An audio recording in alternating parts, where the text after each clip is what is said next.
सीधे आपको लोकसभा लिए चलते विदेश मंत्री एस जयशंकर को सुनते हैं। About 9,000 are students. The bulk of the students, however, have already returned to India in the month of July on the advice of the High Commission. In terms of our diplomatic presence, in addition to the High Commission in Dhaka, we have assistant High Commissions in Chittagong, Rajshahi, Khulna and Sylhet. It is our expectation that the host government will provide the required security protection for these establishments. We look forward to their normal functioning once the situation stabilizes. Speaker, sir, we are also monitoring the situation with regard to the status of minorities.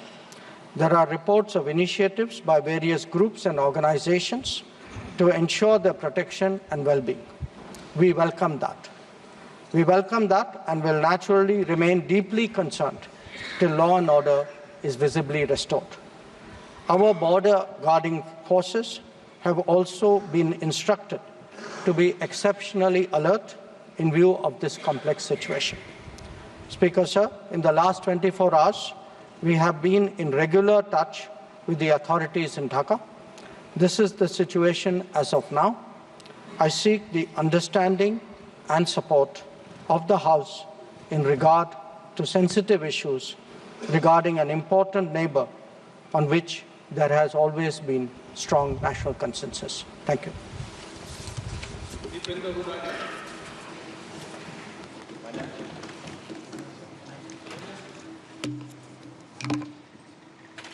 धन्यवाद सभापति महोदय।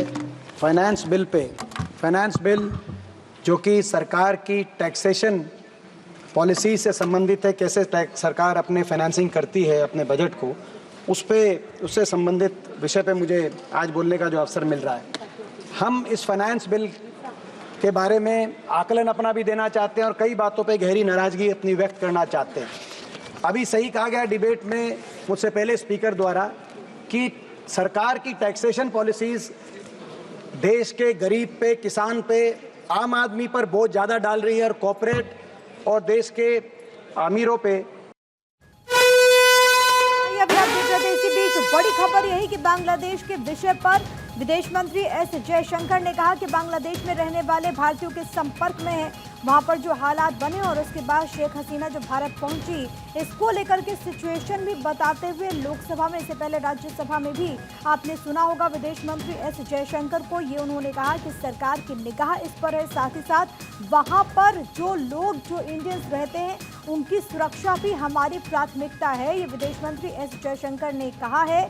साथ ही साथ उन्होंने ये भी बताया कि वहां पर किस तरीके से हिंसा वहां पर देखने को मिली और इसके बाद शेख हसीना ने वहां पर इस्तीफा दिया, फिर भारत आने की अनुमति उन्होंने मांगी थी, बहुत शॉर्ट नोटिस में उनकी तरफ से अनुरोध किया गया था, जिसके बाद वो भारत पहुंची। साथ ही साथ विदेश मंत्री इस बात का जिक्र करते हैं कि भारत बांग्लादेश सीमा पर अलर्ट है, पूरी तरीके से जो फोर्सेस हैं वो वहां पर डिप्लॉयड है। ये भी कहा गया कि बीएसएफ को अलर्ट पर रहने के लिए कहा गया है, जो वहां पर बांग्लादेश में जो भारतीय रहते हैं, क्योंकि इससे पहले आपको याद होगा कि जो सर्वदलीय बैठक आज हुई उसमें भी इस विषय को रखा गया कि वहां पर जो इंडियंस हैं उनका क्या, वहां पर जो स्टूडेंट्स हैं उनका क्या, इसको लेकर के विदेश मंत्री एस जयशंकर ने लोकसभा और राज्यसभा दोनों में जवाब दिया। लोकसभा से अभी आप उनको सुन रहे थे, जिसमें उन्होंने कहा कि वहां पर हम लोग कॉन्टैक्ट में है, बांग्लादेश में जो भारतीय रहते हैं उनकी सुरक्षा को लेकर के भी कदम उठाए जा रहे हैं और लगातार उनसे संपर्क में भारत सरकार है।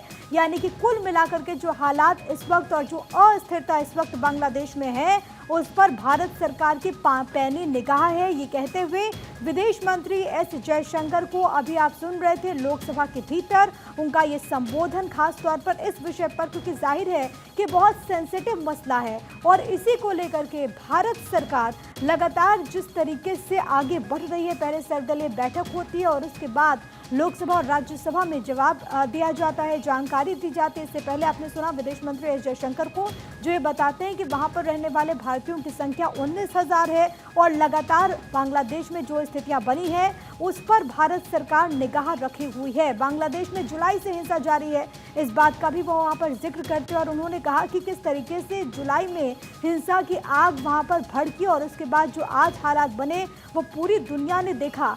लेकिन भारत सरकार जो मौजूदा परिस्थितियां बनी हुई हैं उसमें पूरी तरीके से भारत के हित को ध्यान में रख करके ही आगे बढ़ेगी और बांग्लादेश में जो इस वक्त परिस्थिति है उस पर सरकार की निगाह है। जो महत्वपूर्ण जानकारी उनकी तरफ से दी गई वो ये कि 8000 स्टूडेंट्स वापस आ चुके हैं, यानी कि वतन वापसी उन छात्रों की हुई है जो कि इस वक्त बांग्लादेश में मौजूद थे।